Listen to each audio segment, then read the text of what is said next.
Hey, ladies and gentlemen, boys and girls, Chris Maloney back with you for another edition of Cwn Recap ROH 19th Anniversary. This took place live last night.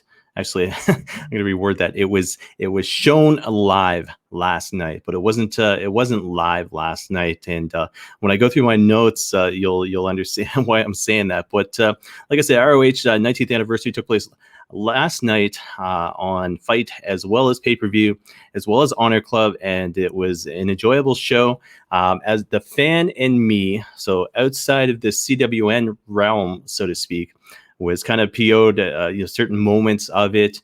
But as a host, as somebody doing CWNonline.ca, obviously I've got to kind of stay down the middle. There is Canadian bias, of course, but other than that, show itself was good. I would have booked certain matches differently.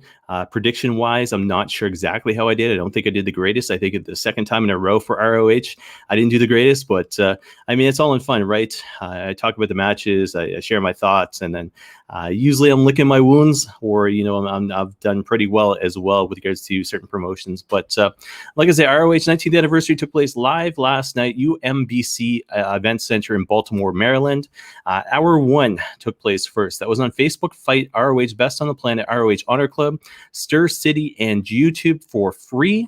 And they go into the show, and it's Ian Riccaboni and Caprice Coleman on commentary. Officially announced the Dragon Lee injury that was released on the website rohwrestling.com on the 23rd.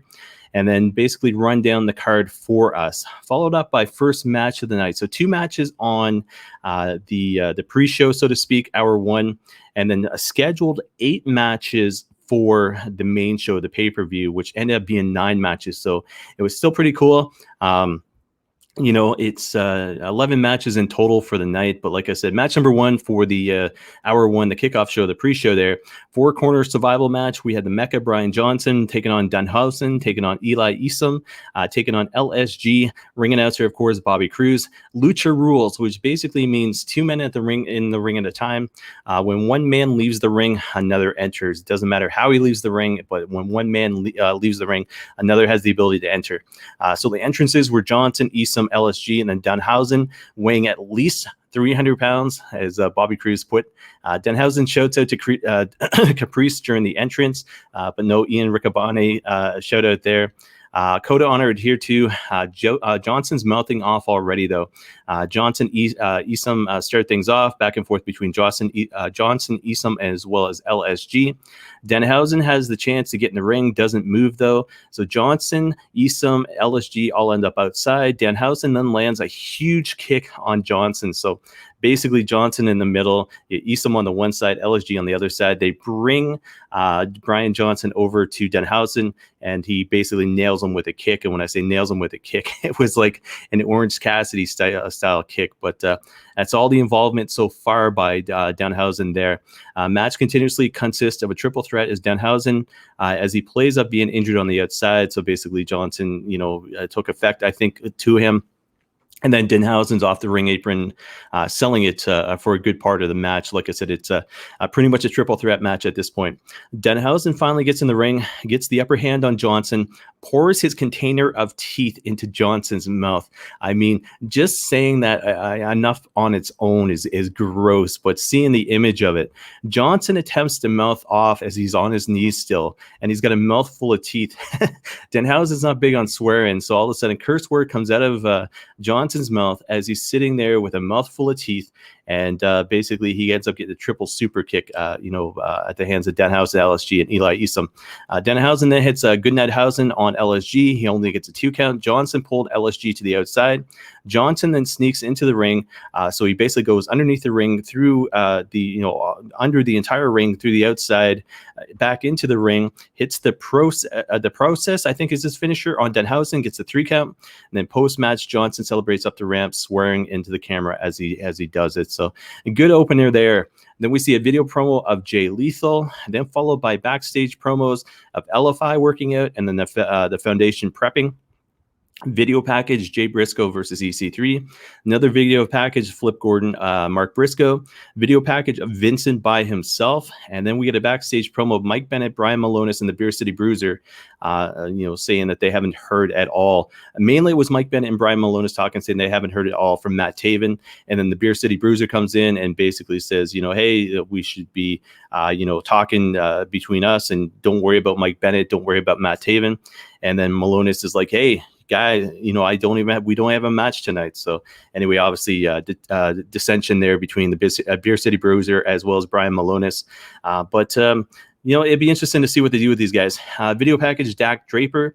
Backstage promo now, we get two guys, one tag, Silas Young and Josh Woods. And a video package with Dalton Castle. So a lot of video promos here in the first hour, as well as the two matches. And when I say the two matches, we get the second match of the night taking place. So ROH World Six-Man Tag Team Championship match, Shane Taylor Promotions, which is Shane Taylor and SOS, Khan and Moses taking on Mexi Squad, which is Bandito, Flamita, and Ray Horace. Mexi Squad come out first. Bobby Cruz announces the match will also be contested under Lucha Rules.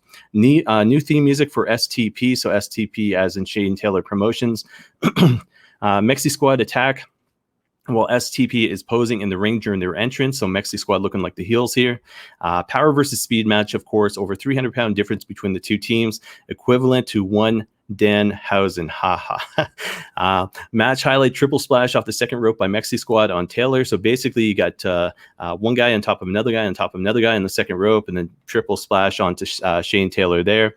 Top rope jackhammer by Khan on Flamita. Finisher on Flamita, which they announced. I couldn't find online what the actual name is called by SOS, but they end up getting a 3 count and still, so they retain the ROH World Six-Man Tag Team Championships.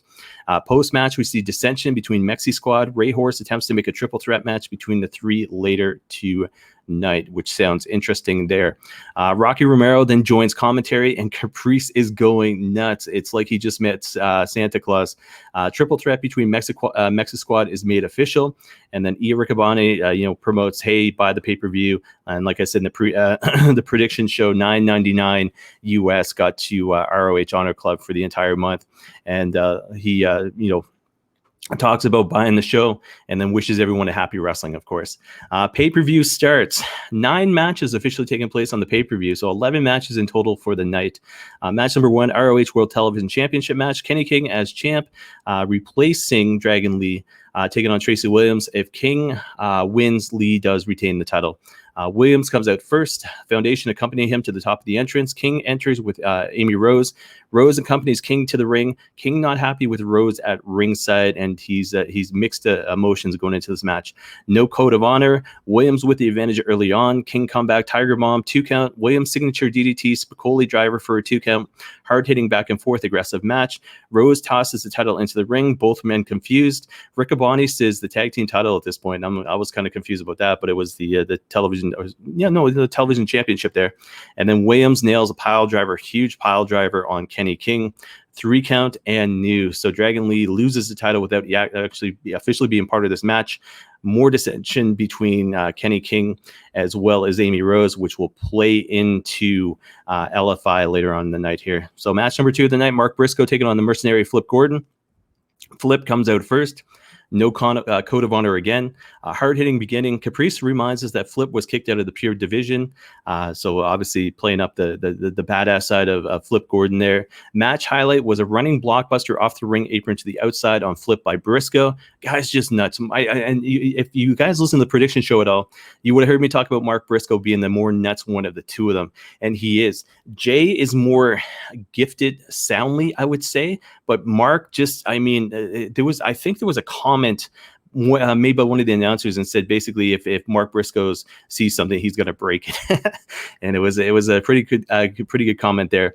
Then there's a reference to BJ Whitmer, Jimmy Jacobs reference by Riccaboni as they're fighting on the top rope. And then they end up with a chop fest going on, an elbow fest going on, Flip knock to the outside, spicy drop kick by Briscoe. Briscoe grabs a chair, sets it up in the ring.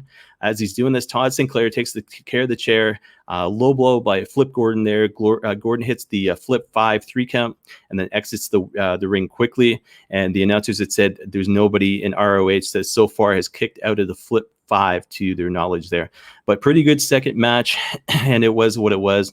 And Flip Gordon, obviously going with the underhanded sneaky tactics to get the victory there on Mark Briscoe. Match number 3 of the night, Dalton Castle versus Josh the Goods Woods with Silas Young. Woods comes out first. Dalton comes out no feathers, no jumpsuit, no boys. I put hashtag serious Dalton. No code of honor here. Castle with the advantage in the match during the opening moments. Lots of wear down moves by Dalton. Goods finally connects with a huge headshot. I think it was an elbow. I haven't gone back and watched the replay yet, but I think it was an elbow. But yeah, he nailed him. Woods with the advantage, match taking the outside. Woods dominating. Silas Young is yelling on at this point. Power bomb on the ring apron by Woods. Silas grabs a chair and tells Woods to use it. Josh tosses the chair down instead. Back and forth in the ring. Silas still yelling on. Ref gets knocked outside. Chair shot on Woods by Silas. Roll up by Castle. He ends up getting a 3 count. So, like I said, chair shot on Woods by Silas. And basically the announcers, especially Riccaboni, was basically saying that, hey, it was probably just a mistake, whatever the case might be. So roll up by Castle, 3 count. Post-match, Woods is knocked out in the middle of the ring. Silas grabs the mic and cuts a promo on Woods with regards to Woods defying him. So basically Silas is going to make Woods' life a living nightmare at this point. And it'll be interesting to see. And I think Silas is going to get his ass handed to him, but it'll be interesting. But it looks like Josh Woods with the face turn here. And the promo, even in the beginning of hour 1, made him look like a face as well. Grudge match in match number 4 of the pay-per-view taking place next. Jay Briscoe taking on EC3. Briscoe is out first. EC3 is jacked, and this is going to play into the whole match, especially on Twitter. Twitter was going nuts, by the way, with regards to talking about EC3 and just looking jacked. And some of the comments, and you'll see it here, but pro debuts 2000 for Jay Briscoe, 2002 for EC3. That I was unaware. I thought it was a lot later, but so pretty much 2 years between these guys as far as their debuts go. Code of honor, Briscoe refuses. And then all of a sudden, finally, the time has come. Psyched up to ref this one. Hashtag ROH19. That was put out by Todd Sinclair. The match is in the ring with Sinclair reffing. Just realized this isn't live. Yep, I'm a fan. So yeah, I just realized, yes, I'm watching it live, but it was pre-taped. So Sinclair's in the ring, but there's no cell phone in his hand. So it is what it is. But I was like, okay. But it made it interesting to see some of the other comments on, on Twitter, especially. EC3 with the early advantage. Quote by Riccaboni referring to EC3 with a headlock on Briscoe. Riccaboni said, "Those are functional muscles." And then all of a sudden, Dak Draper on Twitter follows up with, "I worry that a paper cut could pose a serious medical threat to the real EC3, hashtag ROH19. And this is just some of the comments there. I mean, Lufisto, Canadian independent wrestler, was on there as well, commenting and watching the event, and various ROH personalities as well. And I'm surprised. I mean, I haven't seen any memes yet, but I haven't really been on Twitter today, but I'm sure there's a lot more with regards to EC3 today. EC3 is dominating Briscoe. Romero references the career of EC3 and Impact in WWE, so name drops both promotions. Comeback by Briscoe. Briscoe City, noted by Coleman. Match heads to the outside. Briscoe with a move off the apron. He ends up hurting his knee, though. Match ends up back inside. Briscoe is hurting. Top rope back and forth punches. EC with a superplex. Can't capitalize, though. EC hits a chop block on Briscoe. Briscoe is in pain. EC3 yelling, "Honor me" at Briscoe. Olympic slam on Briscoe. Brainbuster on Briscoe. Constant reference to Psycho name with regards to EC3. Comeback by Briscoe. Spicoli driver on the ring apron by Briscoe. Back and forth, another Spicoli driver by Briscoe, followed by multiple running boots. EC3 is laughing at this point. Running drop kick to the ground at EC3, a 2 count. Thaz press by EC3, followed by punches. Eye rake by Briscoe. Running boot by Briscoe, 2 count. Briscoe's frustrated. Both men are exhausted. EC3 goes for the handshake. Jay grabs his hand, hits the J driller, and there it is, the 3 count and the win. And post-match, there is the code of honor. there. And guys, if you go on to ROH's Twitter feed, I don't think it's on the website yet, but if you go into the Twitter feed, you'll see the sign of respect shown at the very end of the match between EC3 and Jay Briscoe there. But hell of a match, I tell you that much right there. Next match, match number 5 of the pay-per-view. Triple threat match. So this was made on hour 1. Bandito versus Flamita versus Ray Horace. So Mexi Squad basically explodes in this one. Absolutely no promos breaks in between the matches through this match. And I say that because I'm trying to get some food into me, trying to get another drink, trying to use the washroom, and I can't. They went back to back to back to back to back as far as all the matches went at this point, as far as the pay-per-view goes. And I didn't list the time, but I had to ask my wife for assistance so I wouldn't miss anything. I had my wireless headphones on, which was nice, so I could still hear it, but I wasn't going to take the laptop around with me, searching for food and everything else. But anyways, dissension still apparent with Bandito. Romero plugs New Japan Pro Wrestling. Bandito hits a suplex off the shoulders of Flamita on Horace. And Bandito and Flamita go at it at this point. Match is expected. Phenomenal high-flying lucha action. Flamita's jaw-jacking, no more Mexican Squad. Bandito and Horace send Flamita to the outside. Flamita recovers all men down. Horace finisher on Flamita, 2 count broken up by Bandito. All 3 are destroying it. Bandito with Around the World on Horace with a 2 count. And then Bandito hits 21 on Horace for the 3 count there. Post-match, Flamita still upset, refuses to make amends with Bandito, and then heads to the back. So still dissension with regards to Mexi Squad. So not only did they not win the ROH World 6-Man Tag Team Championships back, they are still at odds, and Flamita seems to be the one who doesn't want to give in. Unsanctioned match takes place next. So Matt Taven versus Vincent. Cinematic match at the training center they met at, which is the PAL Hall in Fall River, Massachusetts. And PAL stands for the Police Athletic League. Match highlight, Vincent proclaims himself a god. Taven states, "Let's see if you can fly," and then throws him down a stairwell. Follows up with a stairwell splash, hard-hitting back and forth throughout the match. Highlight, Taven states, "I'm your daddy," and then whips him with his belt. Vincent with the advantage references Final Battle 2019. Vincent continues the assault. Both men now on the balcony. Vincent continues the reference to their past 12 years ago. Time to soak in that orange sunshine, man, by Vincent. And then he goes for a balcony toss-up, but is blocked. Both men sent over by a giant dude, as I put, and then through a table below. Giant dude picks up Vincent and then carries him off.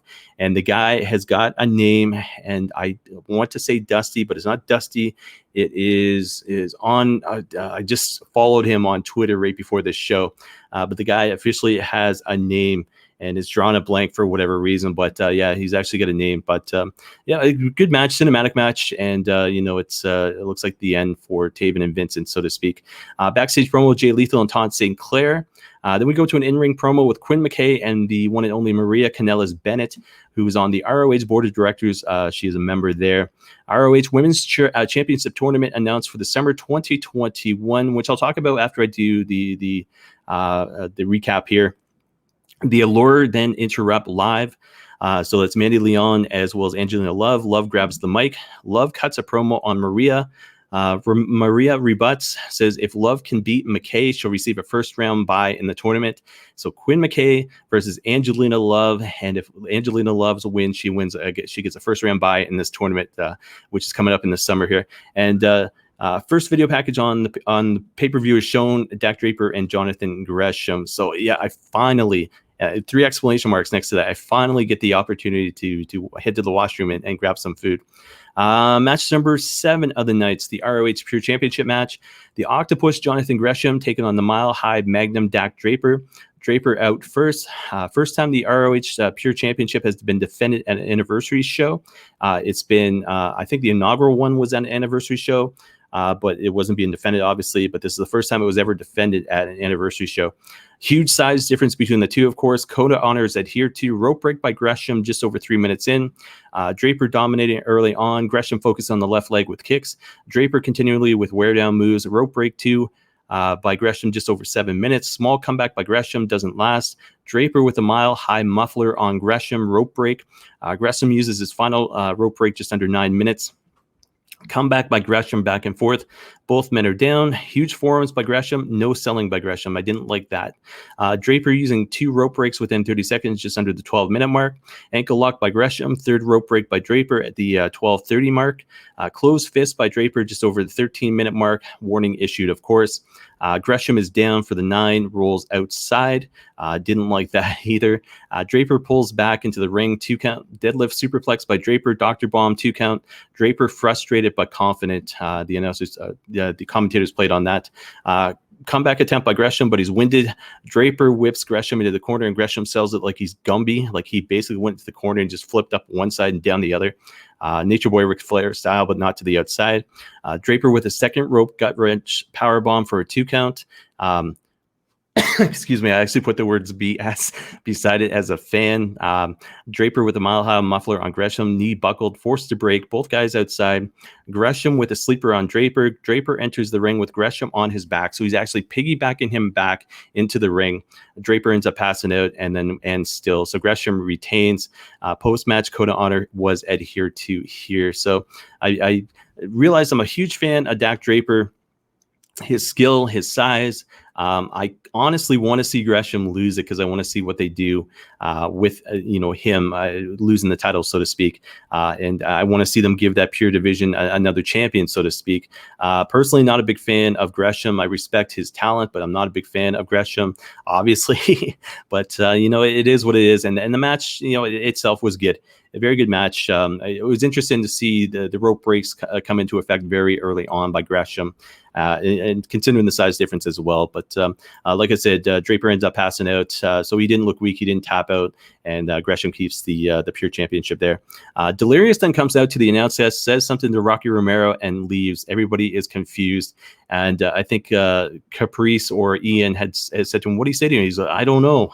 Somebody want to translate or something like that. But yeah, Delirious made an appearance last night. Match number 8 of the night, ROH World Tag Team Championship match. La Faction Ingobernable, so Bestia Del Ring and Kenny King with Amy Rose as champs, taking on the Foundation, which is Rhett Titus and Tracy Williams back for a second match. The same thing with Kenny King. Bestia Del Ring is replacing Dragon Lee. Breaking news, Dragon Lee's surgery forces changed anniversary card, like I said, on the 23rd. Foundation comes out first with the Foundation, top of the entrance ramp. No Code of Honor LFI attack before the bell. Match spilled outside. Bestia not looking his age. I cannot find out his official age, but he's hitting sentons off the top rope. Match highlight, hot tags make King and Titus, and all of a sudden the wrist tape comes off. So Titus starts taking off his wrist tape, and the King starts taking off their wrist. It's just whatever, but the wrist tape comes off, and it's like it's on. It's like when Kurt Angle used to pull down the straps, Tag made to Williams. Foundation dominate with double submission moves. King to the ropes. Double team to King. Pile driver, more double team. So pile driver hitting once again to Kenny King. More double team, but Bestia breaks it up and then hits a package tombstone on Tracy Williams.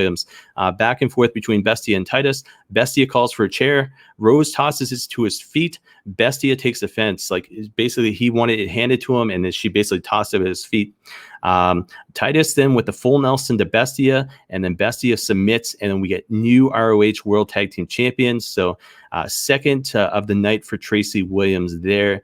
This surprised me. Post-match surprised me even more, though. So King scolds Amy Rose. Rose flips him off, and Bestia hits a huge spear on her while King's yelling, "You're done." And then they basically leave the ring in disgust as Amy Rose is left laying there. So it's going to be interesting to see, because she was tight with Dragon Lee, to see how this all plays out. Match number 9 tonight, obviously, is the main event, the ROH World Championship match. El Toro Blanco Rush taking on the franchise Jay Lethal.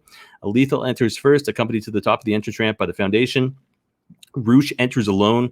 Riccaboni notes that Rush is number 4 on the list for longest reigning ROH World Champions in history. Traditional World Championship announcement by Bobby Cruz. Code of Honor adhered to, first time ever for Rush. They announced that. Rush goes amateur, Lethal with a 2 count. So when I say goes amateur, he gets down on his hands and knees, and then they play amateur wrestling. Lethal with a 2 count, like I said. Lethal then goes amateur. Rush spits in his face, and then the match gets aggressive, of course. Back and forth, Rush to the outside, dives to the outside by Lethal twice. Rush appears winded and hurt. So Traditionally, Jay Lethal always hits 3 of those, but it was only 2. So now they're back in the ring. Leg lock by Lethal, rope break by Roosh, comeback by Roosh back outside. Ring barricade slammed into Lethal's head multiple times. Riccaboni saying they're 50 pounds, behind those shots right there. Roosh reaches under the ring, grabs some camera cords, chokes Lethal out with them, and then Todd Sinclair intervenes, but no DQ is called here. Roosh cuts a promo into the camera, grabs a bottle of water to quench his thirst. So he's like, I'm thirsty, drinks a bottle of water. Roosh with an aggressive assault back in the ring. Lethal in the corner. Roosh teases his finisher, and then he ends up posing Tetsu Naito style, where he does the whole hand on the head thing. Back and forth, chops and jabs, kicks both men down, both back up on the second rope, exchanging moves again. Lethal drops Roosh, Hail to the King elbow drop, followed by the figure 4. Roosh with a rope break. Roosh with a comeback, double stomp onto Lethal while he's draped on the second rope. Roosh calf crusher, Lethal with a rope break. I think they said that it was the first time Roosh ever used the calf crusher there. Roosh then goes for a senton, but misses. Figure 4 by Lethal. Lethal then calls for the lethal injection. Then we see LFI hit the ring. Chair shot by Bestia. Sinclair does not call for the DQ, though. Foundation to the ring. They run each other off, so they're done. Cutter hit by Lethal. Lethal injection by Lethal for a 2 count. Comeback by Roosh. Bull's horns by Roosh. Lethal rolls to the outside, so he was smart. So as opposed to Roosh being able to pull him in to pin him, Lethal ends up rolling to the outside. That we saw twice. So we saw, we saw it twice, but 2 different guys. Obviously, former tag team champion Lethal did it, and then Jonathan Gresham had done it as well in his match there. And then Roosh drags Lethal back into the ring, though. And Bull's horns again by Roosh, and then he gets the 3 count. So he is still ROH World Champion there. But very good match, very good main event. Obviously, LFI and the Foundation get involved here. I know I got this one right, but not many of the others I don't believe, because I think in the prediction show it was going to be a run for LFI, and basically this was the only match that they had won. This wasn't it, though. So post match happens. Where are we here? LFI back in the ring, Foundation back in the ring. LFI dominate. Brody King then comes out, announces he's not alone. Tony Deppen comes out. Then Chris Dickinson comes out. And then Homicide come out and join him. Brody's group, No Name, takes out LFI, and then the Foundation. So the Foundation thinks they're aligned, and then all of a sudden the Brody King's group attacks the Foundation as well. And the pay-per-view ends with Brody King and his group standing high, with Riccaboni losing his voice, and that is the end of that. But man, very good show. I think it ended just about midnight or just before midnight. And, is 4 hours of good ROH wrestling, and a 19th anniversary, and they played into that with their opening promo as well. And it's ROH. I love ROH. The names have come from ROH, as well as I've got to see it twice. I've got to see Taven defend against Alex Shelley at the Mattamy Athletic Center. I also got to see Kevin Steen win his very first, I think only, ROH World Championship in Toronto as well, when he defeated Davey Richards in the main event there. I've got footage of it, but it was online at one point, and I got a lot of hits, and then copyright strike from ROH themselves. So luckily I was able to download it. I still have it saved, but until there's a way to be able to show it to you guys, it's going to remain in my whatever, my thumb drive or whatever you want to call it. I'm losing my voice myself. Anyways, but I did CWN weekly just before this show, so it's been almost a good hour and a half of just talking wrestling, which I absolutely love. But yeah, that's it for CWN Recap ROH 19th anniversary. Other than what I always do for every single recap show, my match of the night as well as my wrestler of the night. Match of the night right here, Jay Briscoe, EC3. It was a toss-up between them and Mexi Squad, but when you see EC3 and Jay Briscoe go at it last night, as well as the history, as well as the whole respect aspect of the match, and them shaking hands at the very end of it, it was very good, because Jay Briscoe didn't want anything to do with handshaking at the beginning, and then by the end of it, they're shaking hands and respecting each other. So Jay Briscoe, EC3, a match of the night there for me for ROH 19th anniversary. Wrestler of the night, you can't argue with this. Hot Sauce Tracy Williams from the Foundation. He won 2 championships last night. I think first time ever in ROH history. Anybody who has won 2 championships in the same night. So Hot says Tracy Williams, now part of the ROH World Tag Team Champions, as well as the ROH Television Champion. And it'll be interesting to see where they go from here, especially with Dragon Lee sidelined, but he's got to be PO'd, I tell you that much, with everything that happened last night, as well as Amy Rose getting speared by his father. It's going to be interesting to see how ROH follows this up there. But it was an enjoyable show, guys. And like I said, $9.99 US got you access to ROH Honor Club, and you've got it for the entire month, so you can check out old footage as well as their TV show. But it was a great match, set of matches, great pay-per-view itself, and I've got no complaints whatsoever. I definitely scored probably at least a 9 out of 10 for sure, even though some of my predictions obviously weren't right. The fact is the show itself was absolutely amazing. So guys, that is it. I am back on Thursday of next week, April 1st, for episode 33 of CWN Weekly. Obviously, with Easter taking place, I'm going to do the show a little bit earlier in the week, so a day early. Not exactly sure of the time yet, because I've got interviews scheduled for that day as well. So, but when it comes down to it, you'll see it listed on cwnonline.ca as well as social media there. Speaking of social media, follow me at Chris Maloney, CWN social media, and get in touch with me there. And as always, Chris at cwnonline.ca if you want to email me. But it's been great. It's been a long-winded couple of episodes here for me today, but it was a great pay-per-view last night, so definitely go out of your way, check out ROH 19th anniversary. So thanks for watching and listening, guys, and I'll be back on Thursday for episode number 33 of CWN Weekly. And until then, enjoy your week, take care, and we'll talk to you again all sometime soon.